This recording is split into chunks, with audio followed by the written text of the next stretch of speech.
Assalamualaikum warahmatullahi wabarakatuh.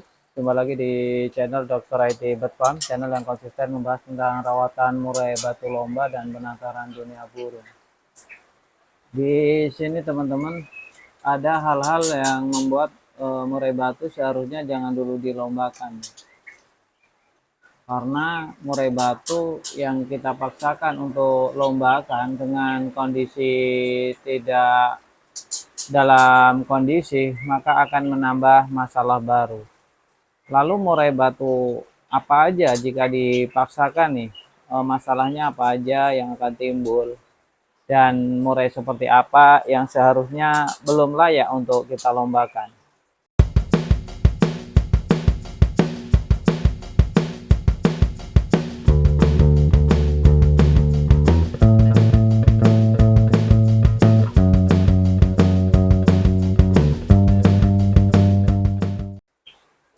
Murai batu yang belum layak kita lombakan, biasanya masalah timbul itu banyak banget saat di kontes ya atau di tiang besi. Mulai murai batu turun nebo.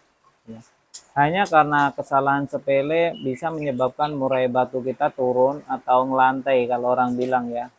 Banyak juga yang menyebutnya nebo atau ngepel.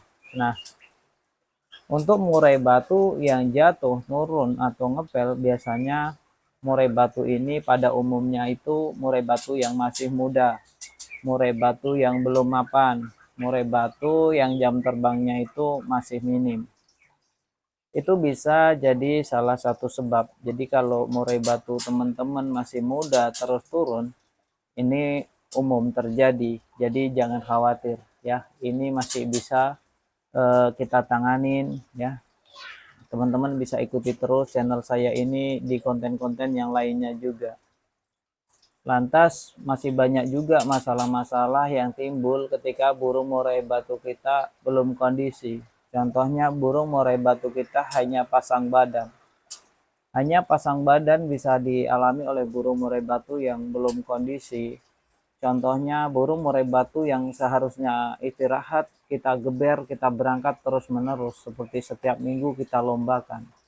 Ya namanya tingkat faktor dan tenaga itu pasti akan hilang atau berkurang. Ini yang mengakibatkan burung murai batu kita hanya pasang badan saja. Atau yang paling sering terjadi, burung malah jarang dilombakan. Burung memang jarang dilombakan, paling 1 bulan sekali dilombakan, tapi masih pasang badan. Ini karena hal sepele lain yang kita tidak sadari, kita sudah merusaknya.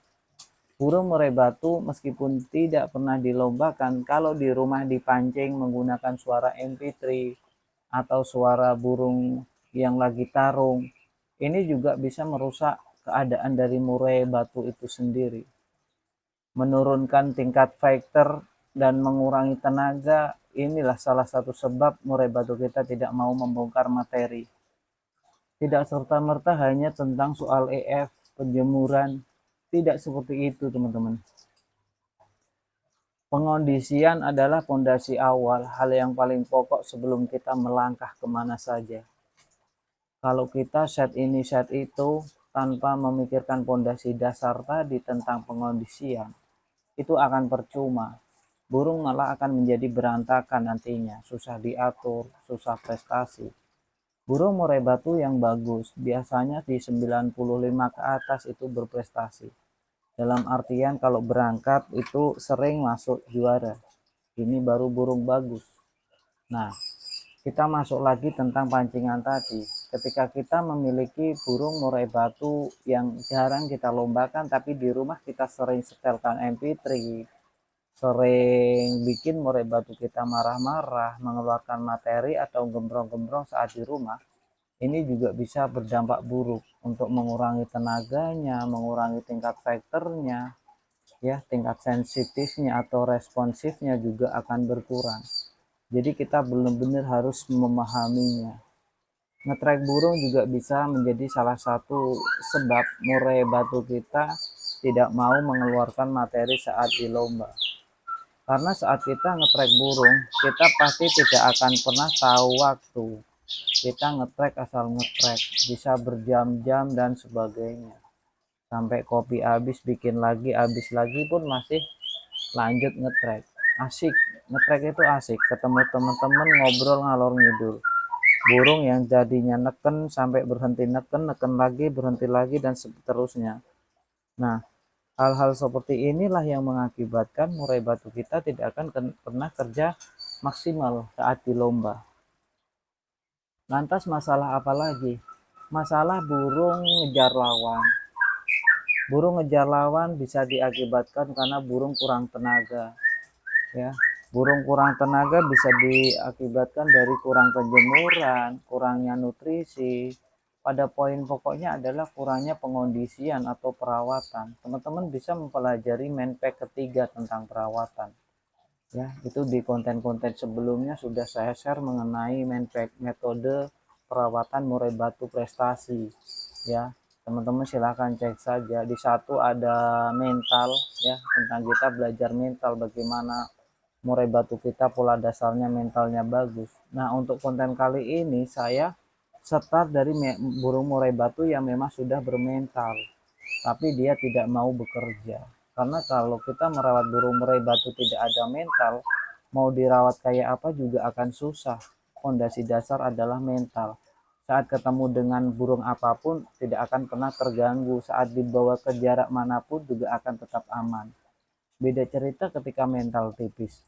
Ketemu burung A dia mungkin mau bongkar materi, tapi ketemu burung B dia bisa diem 1000 bahasa. Nah, untuk pengondisiannya ini kita memang benar-benar harus fokus pada pengondisian burung murai batu. Tentang nutrisi juga penting. Menpack yang kedua itu tentang nutrisi. Jadi kalau untuk membongkar burung murai batu saat di lapangan itu sebenarnya tidaklah sulit. Untuk burung murai batu yang bermental baja, cukup dirawat seperti biasa. Naikkan H-1 menjelang hari lomba, ya. Burung akan jalan dan bongkar materi dengan catatan burung jangan dibocorkan di rumah, di jalan, ataupun di saat digantangan. Udah selesai itu burung bagus dengan mental baja. Tentang penjemuran itu relatif. Semua burung itu masing-masing dalam waktunya, dalam pengondisiannya, pola pakan pun seperti itu. Kita tidak bisa menakar satu burung harus sekian jangkrik, satu burungnya sama, nggak bisa. Setiap burung itu berbeda-beda, ya. Jadi teman-teman rawat seperti biasa saja. Yang saran saya coba teman-teman tekan ego dan ambisi itu ada di Menpack keempat. Jadi teman-teman memang harus benar-benar kalau setting murai batu menggunakan metode Menpack. Gitu ya teman-teman. Jadi untuk merawat murai batu memang banyak banget ya kendala-kendala yang harus kita selesaikan. Jadi tidak serta-merta langsung seperti membalikkan telapak tangan gitu, itu tidak seperti itu. Dan masih banyak lagi yang perlu kita bahas di lomba saat murainya diem, di bawah bongkar materi, itu juga belum kita bahas. Nanti kita bahas satu-satu. Teman-teman subscribe dulu channel ini agar terus berkembang dan bisa nge-share pengalaman-pengalaman yang lainnya lagi. Terima kasih ya teman-teman sudah mampir. Jangan lupa di subscribe, di share jika bermanfaat ya. Bye bye. Perlu dicatat teman-teman sebelum kita mengakhiri video ini, bahwa video ini sebenarnya ditujukan untuk mereka agar lebih waspada untuk menjaga murai batunya. Tapi kembali lagi ke teman-teman semuanya, mau dijalankan silakan, enggak juga enggak apa-apa. Yang jelas saya cuma berpesan murai batunya dijaga baik-baik, jangan sampai rusak ya. Dan perlu dicatat juga setiap murai memang memiliki karakter yang berbeda-beda. Jadi setiap perawatan tidak perlu diperdebatkan antara satu dengan yang lainnya. Kalau cocok dijalankan, nggak cocok ditinggalkan. Jangan cuma sekedar membaca judul saja ya. Pahami isinya, tonton dari awal sampai detik ini. Bagi teman-teman yang menonton sampai detik akhir ini, saya kira tidak akan ada perdebatan lagi di kolom komentar. Salam sehat.